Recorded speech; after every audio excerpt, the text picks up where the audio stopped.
and they're trying to bring all their cultures in, and some of them are not good cultures. Well, I will say this, Some that are good, but I'm just saying there are some that are radical coming in our country. well, I'm not here to judge one culture over another, but I will say that having legal immigration with the sponsorship program, we've got 7 more minutes, we'll go through the speed round, but having a sponsorship program is probably the best way to do it, the way we used to have it. Yes, sir. On that subject of immigration, I'm not sure you're aware of it because there was I was aware of it when I got the information. It was on the security committee, where they had a series of illegal immigrants coming across the border from countries that are like considered state-sponsored terrorists. Sure. I most recently heard on the radio that the current administration is releasing them on their own cognizance instead of prosecuting those that are caught. They're coming from like Iran, Syria, Yes. India. And mainly also from our southern border. Yeah, and so they're studying from Mexico, and then they slip over like they're part of the crowd. Well, that's why I'm a strong supporter of using technology.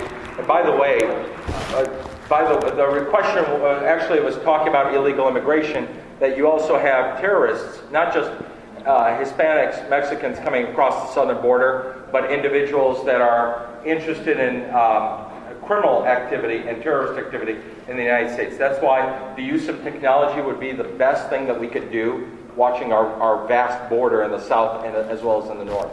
You can't put an individual on every single portion of the border, but you can use technology to stop it. Because let's face it, folks, it's not just about the dollar and the Mexicans coming across for a better life, but it's also a lot of criminal activity, drugs, terrorists, and so forth. So, yes, ma'am.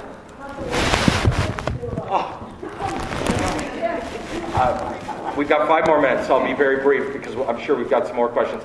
But I strongly believe that we need to lift the rules of engagement and fight the war the way we should fight the war, by allowing the soldiers to fight the war instead of second-guessing every single one of their actions, or bring them home tomorrow. Bring them home.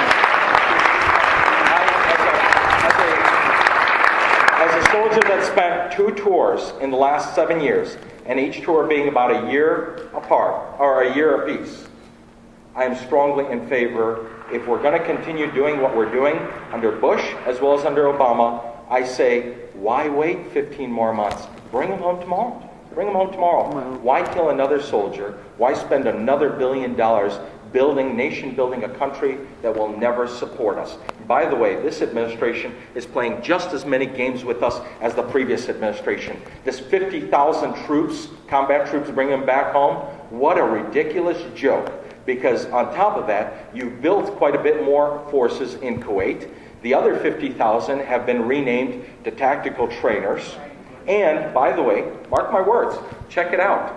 Department of State and USAID have pumped more civilians into Iraq, and we're spending just as much money in Iraq as we were before the pullout of the 50,000 troops. How many people do we still have? Over 100,000 in Iraq. In Korea? 38,000. How many years later? What is it? 58 years? 58 years. 57, 58 years. There, correct? Yeah. And that's a problem. And that's a problem. Because we can't afford it. We can't afford it. But Germany, we've cut down to 1 major base and a hospital. So in Germany, what we've done in Germany is quite impressive, because we brought them down to 1 major base and 1 hospital. Yes, ma'am. Just 1 second. Yes, ma'am. Thank you. If you get elected to Congress, how are you going to serve us if you have a lawsuit going on? Shouldn't you clear that up first? No, actually, it's a frivolous lawsuit, and as I mentioned earlier to the gentleman, it's a frivolous lawsuit. What's that, ma'am? It's a federal lawsuit. It's like in district court when you get sued. It's a lawsuit. But, so, if you're going to go back and forth, how are you going to be a freshman congressman? Very few congressmen don't have an exception. Well, thank you, but no, that's not the case. I don't understand the question, because as a representative, I will still represent my district full wholly. By the way, if you're looking at the options, between myself and Gary Peters. Here's the simple point. My opponent. I've had town hall meetings. My opponent hasn't had town hall meetings. I am more than happy to take questions like yours and yours, sir, very publicly, because I know that there are answers for them, and they're from my heart, and I speak from my heart and truthfully. The lawsuit is a lawsuit. You can still represent your district. And I call people back personally within 24 to 48 hours. I answer emails within 48 to 72 hours. Once I get your email, I respond to them personally. Try to contact my opponent. As a congressman, if I don't respond to you or my office doesn't respond to you, I should not be reelected or elected. So I will respond. As a congressman, I work for you and I represent you on votes as well as in the office to make sure you're taken care of. I won't be in court in taking votes. There isn't anything guilty. It's, by the way, folks, it's a civil lawsuit. Right. Number one, it's a civil lawsuit. Number two, I won't be in court, ma'am. I promise you, I won't be. There's 6 defendants. It's a corporation lawsuit. It's a frivolous lawsuit, and I'm very open to it. If you think that I did something wrong, then I encourage you to vote for my opponent. You're not. A court does not summon you out of voting. Your voting takes precedence. Your voting takes precedence. Just like, by the way, Colonel Graham, Lindsey Graham, is in the Air Force. He can't be called up for war, and he can't be called up when they're voting.